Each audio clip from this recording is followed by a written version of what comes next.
Hello and welcome. I would like to thanks all my viewers. This is Mohsin Ahmed. I'm a founder and trainer at Credible Academy. Today we will learn functions in C. Basically functions जो है वो बहुत important topic होता है किसी भी programming language के लिए. तो हम C में फंक्शंस की प्रैक्टिस करेंगे. बेसिकली फंक्शन जो है वो बहुत बड़ी प्रॉब्लम्स को बहुत छोटी छोटी प्रॉब्लम्स में बांट दिया जाता है. और अगर मैं बात करूं फंक्शंस के एडवांटेजेस और की, तो देखेंगे कि अगर हम फंक्शन लिखते हैं तो हमें बार बार जो कोड है वो लिखना नहीं पड़ता है. मतलब रीयूजेबिलिटी फंक्शन से की जाए. बेसिकली क्या है, हम इस एक एग्जांपल से इस वाली बात को समझ लेते हैं. मैंने एक फंक्शन बनाया. मेन भी एक फंक्शन होता है और उस मेन फंक्शन में मैंने एक फंक्शन कॉल किया जिसका नाम है टेस्ट. इस टेस्ट को बोलेंगे हम फंक्शन कॉलिंग. और जो ऊपर मैंने ये टेस्ट लिखा है इसको बोलेंगे हम फंक्शन डिक्लेरेशन. यह मैंने यहाँ पर डिफाइन कर दिया. जब अगर मैं किसी फंक्शन को कॉल कर रहा हूँ तो उसकी डेफिनेशन होना बहुत ज़रूरी है. जैसे मैं कोई वेरिएबल बनाता हूँ तो वेरिएबल को यूज़ करने से पहले मुझे उसको डिक्लेयर करना पड़ता है. ऐसी फंक्शन को यूज़ करने से पहले, उसको कॉल करने से पहले उसको डिक्लेयर करना पड़ता है, उसको बताना पड़ता है बेसिकली वो क्या है, उसकी डेफिनेशन क्या है. ठीक है ना. तो फंक्शन में तीन चीज़ें होती हैं. एक उसका नाम होता है, एक उसका रिटर्न टाइप होता है, एक उसकी आर्ग्यूमेंट होती है. इन सब चीज़ों के बारे में डिस्कस करेंगे. पहले एक छोटा सा मैं आपको देखिए, फंक्शन जो है वो दो तरह के होते हैं.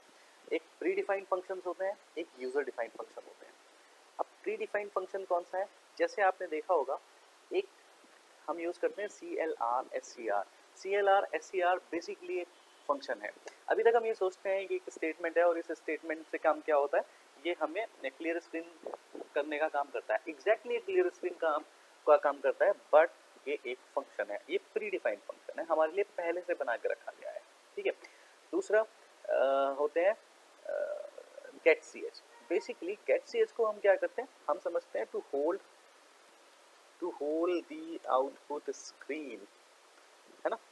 एग्जैक्टली ये वैसा ही काम करता है, लेकिन एग्जैक्टली ये स्क्रीन होल्ड करने के लिए नहीं है. ये कैरेक्टर को इनपुट कराने के लिए होता है. पर हम इसका यूज अक्सर करके यहाँ पर इसलिए करते हैं कि जिससे कि हमारी स्क्रीन होल्ड हो जाए. जब तक हम की प्रेस नहीं करते हैं तब तक हमारी आउटपुट स्क्रीन जो है वो हमें दिखती रहती है. अगर हम इसको नहीं लगाएंगे तो वो शो होगी और झट से वो इनविजिबल हो जाएगी. तो वो इनविजिबल ना हो जाए, हम अपने आउटपुट से सेटिस्फाई ना हो जाए, तब तक वो उसको रोके रखता है. ये एक आउटपुट स्क्रीन को रोकने के लिए होता है. ठीक है. चलिए, तो ये दो फंक्शन को हमने टेस्ट किया. ये प्री डिफाइंड फंक्शन है, ये जो पहले से बने हुए हैं. बहुत सारे फंक्शन प्री डिफाइंड फंक्शंस होते हैं. जैसे मैथ्स के कुछ फंक्शंस होते हैं, लाइब्रेरी के कुछ फंक्शंस होते हैं. हम सब फंक्शंस तो डिस्कस नहीं करेंगे, लेकिन मोस्ट ऑफ द फंक्शंस को हम डिस्कस करेंगे प्री डिफाइंड फंक्शंस में. लेकिन आज हमारा जो फोकस है वो हमारा फोकस है यूजर डिफाइंड फंक्शन में. जो यूजर खुद से फंक्शन को डिफाइन करता है और अपनी प्रॉब्लम के कॉरस्पॉन्डिंग वो फंक्शंस को डिफाइन करता है अपनी प्रॉब्लम को सॉल्व करने के लिए. तो वैसे ही हमने एक फंक्शन यहाँ पर बनाया है जिसका नाम हमने रखा है टेस्ट. हम कोई भी फंक्शन कोई भी नाम रख सकते हैं. एक वैलिड आइडेंटिफायर होना चाहिए. आई होप कि आपको पता होगा कि वैलिड आइडेंटिफायर क्या होता है. ठीक है. चलिए, मैंने उसका नाम रखा है टेस्ट. तो मैंने यहाँ पर क्लियर स्क्रीन के बाद, यानी अगर मैं उस प्रोग्राम को ट्रांसलेट करने की कोशिश करता हूँ आपको, तो क्या होगा. देखिए, आपको पता है सबसे पहले जब हम प्रोग्राम को कंपाइल करते हैं तो कंपाइलर हमारे मेन प्रोग्राम में एंटर करता है.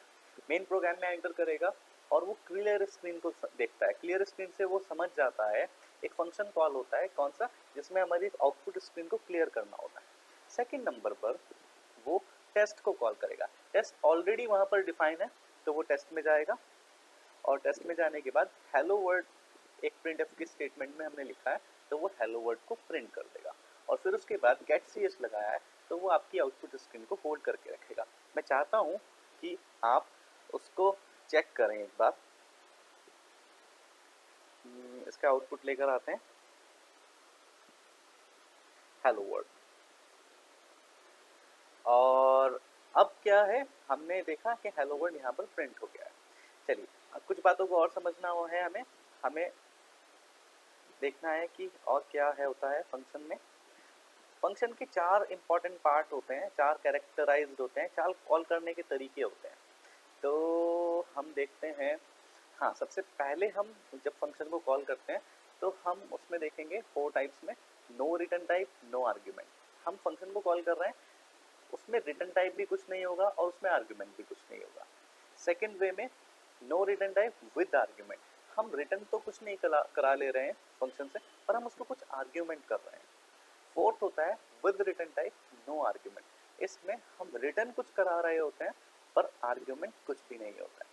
और last one with return type with argument. Basically मैं आपको बताऊं, दुनिया में जितनी भी प्रोग्रामिंग लैंग्वेजेस हैं, जब किसी भी प्रोग्रामिंग लैंग्वेज में फंक्शन की कॉलिंग होती है तो उन फंक्शन में कोई ना कोई जो भी फंक्शन होगा, प्री डिफाइंड फंक्शन होगा या फिर यूजर डिफाइंड फंक्शन होगा, वो इन 4 कैटेगरी में से किसी एक में होगा।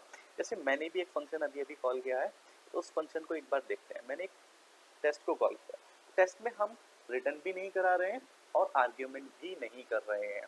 तो इसका मतलब ये होता है कि जो हमारा टेस्ट है वो no return type no argument वाला है। इसी को देखते हुए मैं आपको एक छोटा एग्जाम्पल बताता हूँ कैसे हम बेसिकली इस बात को समझ। हमारे पास है वॉइड। वॉइड बेसिकली क्या है?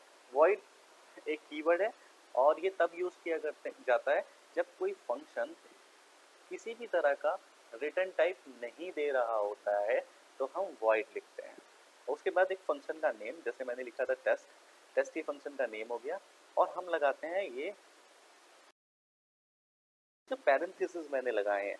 ये पैरेंथेसिस बेसिकली क्या होता है? ये एक आर्ग्यूमेंट लिस्ट होती है। यहाँ पर कोई भी आप आर्ग्यूमेंट रिसीव कर सकते हैं। जैसे मैंने इंटीजर x बोला, c बोला, तो मैं यहाँ पर रिसीव करूँगा। जब मैं कॉल कर रहा हूँ, मान लीजिए मैंने कॉल किया टेस्ट को, तो टेस्ट में अभी कोई भी आर्ग्यूमेंट मैंने नहीं किया है।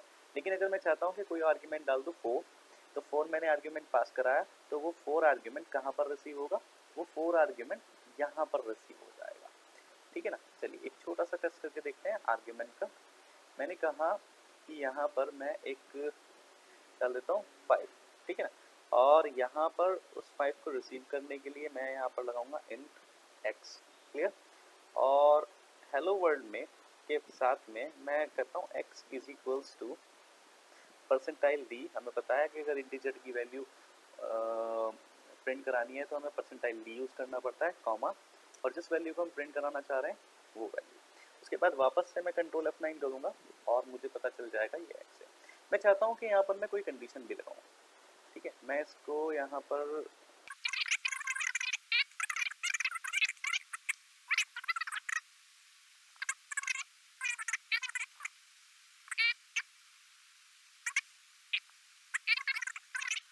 और यहीं पर हमने क्या किया है, हम अगर आप चेक करते हैं कि हमने कौन सा पार्ट अचीव किया है,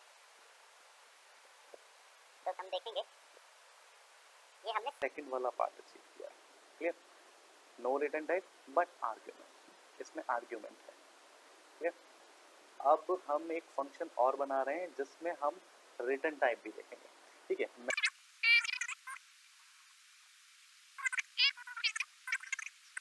कुछ भी नहीं करेगा, ये बस यहाँ पर रिटर्न लिख रहा हूँ मैं एक। जब भी मैं इस फंक्शन को कॉल करूँगा तो ये मुझे कोई ना कोई वैल्यू रिटर्न कर देगा, विच मीन्स मुझे 7 रिटर्न कर देगा। ठीक है, ओके, चलिए देखते हैं। और जब हम यहाँ पर आएंगे टेस्ट के बाद हम इसको कॉल करेंगे, किसको? TEST test, RETURN return, TYPE return type. जब हम इसको कॉल करते हैं, एक वेरिएबल डिक्लेयर करना पड़ेगा मुझे। एक वेरिएबल डिक्लेयर कर लेते हैं रिटर्न, एक x हमने ऑलरेडी, हाँ ठीक है, x ले सकते हैं, a ले लेते हैं, कोई बात नहीं। और मैं इसकी value a is equals to, देखिए आपको पता है इज इक्वल्स टू के बाद जब किसी फंक्शन को लिखते हैं तो उसका मतलब होता है वो फंक्शन कुछ ना कुछ रिटर्न करने वाला है। हमें पता है कि ऊपर वाला जो हमारा फंक्शन है टेस्ट रिटर्न टाइप, वो वैल्यू रिटर्न कर रहा है, हमने कीवर्ड यूज किया है रिटर्न। तो ये जो भी इस कीवर्ड के सामने हम लिखते हैं, कोई भी एक वैल्यू रिटर्न कर सकता है। लेकिन आपको जो बहुत इंपॉर्टेंट बात ध्यान रखनी है वो ये है कि ये जो वॉइड आप लिखते हैं, ये तभी लिखा होता है जब हम कुछ रिटर्न नहीं कर रहे होते हैं। लेकिन अगर हम कुछ रिटर्न कर रहे हैं, तो जिस डेटा टाइप की वैल्यू हम रिटर्न कर रहे हैं उस डेटा टाइप को यहाँ पर मेंशन करना होता है। हम 7 रिटर्न कर रहे हैं, 7 आपको पता है ये एक इंटीजर टाइप का डेटा है। मैं शॉर्ट इंट लॉन्ग कुछ भी यहाँ पर लिख सकता हूँ। मैं इंट यहाँ पर मेंशन करता हूँ क्योंकि ये एक एवरेज लेंथ है, ठीक है ना। मोस्ट ऑफ द केसेस में मैं इंटीजर यूज करता हूँ इंस्टेड ऑफ शॉर्ट, क्लियर। और मैंने यहाँ पर रिसीव जो किया है ए में, ए की भी सेम डेटा टाइप होना चाहिए, नहीं तो आपको कास्टिंग करने की नीड पड़ेगी। वो एक अलग एस्पेक्ट है, हम उसको भी देखेंगे बाद में जब हम टाइप कास्टिंग पढ़ रहे होंगे। तो इस ए के अंदर वैल्यू आया है या नहीं आया है, मैं इसको एक प्रिंट एफ स्टेटमेंट में लगा देता हूँ और लिखता हूँ चेक RETURN रिटर्न वैल्यू, ठीक है ना, is equals to percentile D और क्या वैल्यू हमारे पास आया है विच इज ए, ठीक है ना। उससे पहले मैं यहाँ पर क्योंकि ऊपर ये है मैं एक स्लैश एन लगा देता हूँ, चेक स्लैश एन, जिससे कि नई लाइन में वो आ जाए। तो मैं इसको एक रन कर रहा हूँ प्रोग्राम को, तो हम देखेंगे हमने पहले ऊपर कुछ वैल्यू सेंड किया था, वो बता रहा है हमें चेक इवन और ऑड के बारे में, तो वो ऑड है। लेकिन जो नेक्स्ट वाले फंक्शन में वैल्यू आई है वो 7 है। चेक करते हैं 7 है कि नहीं है, बिल्कुल ठीक है। मैं यहाँ से वैल्यू चेंज कर दे रहा हूँ, मैं यहाँ पर 9 कर दे रहा हूँ और जो मैं आर्ग्यूमेंट पास करा रहा था मैं यहाँ पर 6 8 कर देता हूँ। फिर वापस से चेक करता हूँ, 8 चूंकि इवन होता है तो वो इवन बता रहा है और रिटर्न टाइप में रिटर्न वैल्यू में वो 9 बता रहा है। बिल्कुल ठीक हमारा प्रोग्राम चल रहा है। तो हमने देखा कि हमने अभी तक फर्स्ट वाला किया है no return type no argument, no return type with argument, with return type no argument. हमें एक लास्ट करना है which is with return type with argument.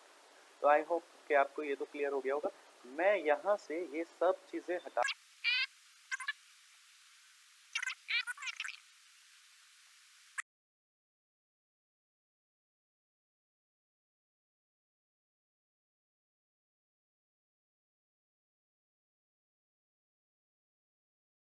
हमने यहाँ पर ये वॉइड हटाना नहीं, हमने अभी नहीं हटाया। मैंने आपको बताया था कि जब तक आप वॉइड लिखे रहने देंगे तो नहीं होगा, क्योंकि आपको यहाँ पर बताना पड़ता है कि किस टाइप की वैल्यू आप यहाँ पर सेंड कर रहे हैं, रिटर्न कर रहे हैं। आप उसमें इंट लगा सकते हैं, आप उसमें शॉर्ट लगा सकते हैं, आप उसमें फ्लोट लगा सकते हैं, डबल लगा सकते हैं, आप उसमें कैर लगा सकते हैं। ये डिपेंड करता है कि किस टाइप की वैल्यू आप वहाँ पर रिटर्न कर रहे हैं। जो भी आप वैल्यू रिटर्न करेंगे आपको वही डेटा टाइप मेंशन करना होगा।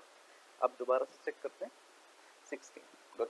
तो ये हमारा एक बेसिक प्रोग्राम हो गया है जिसके अंदर हमने देखा है कि हम फंक्शंस को कैसे यूज़ कर सकते हैं। तो बेसिकली ये हमारा जो है बेसिक पार्ट था फंक्शन का बिगनर्स के लिए।